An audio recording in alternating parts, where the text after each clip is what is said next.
स्वागत है एक और नई वीडियो में। मैं हूं नारायण शर्मा और आप देख रहे हो नारायण अनफिल्टर्ड। आज बात होगी कि कहीं आप एक टॉक्सिक रिलेशनशिप में तो नहीं हो, कहीं आप ऐसी रिलेशनशिप में तो नहीं हो जहां से आपको बाहर निकलना चाहिए, या आप उस रिलेशनशिप में बेमतलब ही स्ट्रेस के कारण परेशान हुए जा रहे हो। आपकी कोई कद्र नहीं हो रही है, आपकी कोई केयर नहीं हो रही है, आपका कोई भी ऐसी चीज़ नहीं हो रही जो आपने एक्सपेक्ट करी थी एक रिलेशनशिप में। कहीं आप ऐसी रिलेशनशिप में तो नहीं फंसे हो। ये सब जानने के लिए पूरी वीडियो देखना।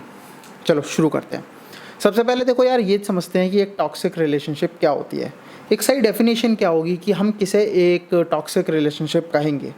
देखो, कोई भी रिलेशनशिप जो कि हाँ ठीक ठाक तरीके से चल रही है, मतलब बहुत अच्छी नहीं जा रही है और मतलब ऐसी भी नहीं कि टूट जाए, एक बीच के माहौल पे चल रही है, बट हाँ उसमें स्ट्रेस बहुत ज़्यादा, आपको बेमतलब का स्ट्रेस मिलता है, नेगेटिविटी से बहुत सामना करना पड़ता है, चीज़ें ख़राब हो रही हैं बिल्कुल तरीके से, और वो आपकी केयर नहीं हो रही, कोई जो आपने केयर सोची थी, इवन रेस्पेक्ट नहीं हो रही है। बेमतलब की अगर आपका पार्टनर गालियाँ दे रहा तो बेमतलब की गालियाँ पड़ रही हैं, तू तड़ाक हो रही है, हर दूसरे दिन पंगा हो रहा है। अगर ये सारी चीज़ें हो रही हैं, देखो मैं ये नहीं कहता कि यार लड़ाइयाँ नहीं होती। एक होती है लड़ाइयाँ होना, और एक होती है लड़ाइयों का सिलसिला चले जाना, और एक होती है कि लड़ाइयाँ होके बंद हो गई, मैंने आज लड़ाई करी, हमारे बीच में कुछ कहा सुनी हो गई, बहस हो गई, बंद हो गई। एक होती है कि उसके चलते स्ट्रेस हो रहा है, बेमतलब का 5-5, 6-6, 7-7 दिन का स्ट्रेस चल रहा है, मतलब बेमतलब ही टेंशन हो रही है। आप अपनी ज़िंदगी को जिस हिसाब से आप जीना चाह रहे हो वैसे नहीं जी पा रहे हो, चीज़ें एकदम बिगड़ चुकी हैं। जब भी लड़ाई होती है तो आपको ऐसा लगता है यार अब फिर एक और नई टेंशन, अब फिर इससे बाहर निकलो, अब पता नहीं कितना दिन तक ये ड्रामा चलेगा।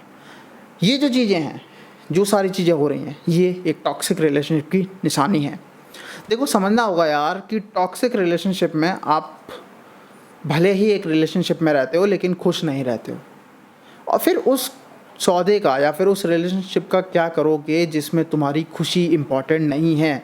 अगर देखो मैं एक रिलेशनशिप में हूँ तो मेरी कोशिश ये रहेगी कि मेरा पार्टनर खुश रहे, या मेरा पार्टनर है उसकी कोशिश ये रहनी चाहिए कि मेरा पार्टनर खुश रहे, उसे जो चाहिए मैं वो देने की कोशिश करूं। लेकिन अगर आपका पार्टनर वही चीज़ नहीं दे रहा जो आपको चीज़ें चाहिए, आपको इमोशनल सपोर्ट की ज़रूरत है, कोई और चीज़ की ज़रूरत है, जिस तरीके का आपको टाइम चाहिए, वो सारी चीज़ें नहीं दे रहा है, तो देन उस रिलेशनशिप का मतलब क्या बनता है।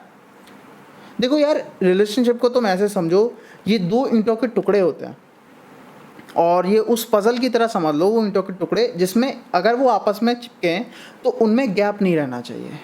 एक ट्रू रिलेशनशिप वो होता है, इसको आप कह सकते हो कि एक अच्छा रिलेशनशिप है। बट अगर वो टुकड़े ही नहीं मिल रहे आपके रिलेशनशिप में, वो चीज़ जिसके लिए आप एक रिलेशनशिप में आना पसंद कर रहे थे या फिर ढूंढ रहे थे उस रिलेशनशिप को, लेकिन वो सब नहीं होके आपके पास स्ट्रेस और ये बेकार की सारी चीज़ें हैं जो मैंने आपको पहले बताई, तो फिर वो टॉक्सिक रिलेशनशिप नहीं है तो क्या। अब बात कर लेते हैं कि क्या हमें करना चाहिए इस टॉक्सिक रिलेशनशिप से। देखो मैं ये नहीं कहता यार कि तुम एकदम से, और यूट्यूबर जैसे बताते हैं कि ख़त्म कर दो।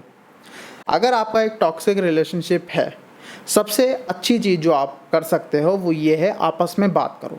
देखो बात करने से मेजॉरिटी चीज़ों का हल निकल जाता है। हाँ, इंडिया पाकिस्तान की लड़ाई नहीं रुकेगी, वो मुझे पता है, लेकिन अगर आप बात करते हो एक रिलेशनशिप में, मेजॉरिटी चीज़ों का हल बात करने से निकल जाता है। आपको अपने पार्टनर को पूछना होगा बैठा के कि क्या प्रॉब्लम है, ऐसी क्या चीज़ है जो मेरी तरफ से कमी रह रही है।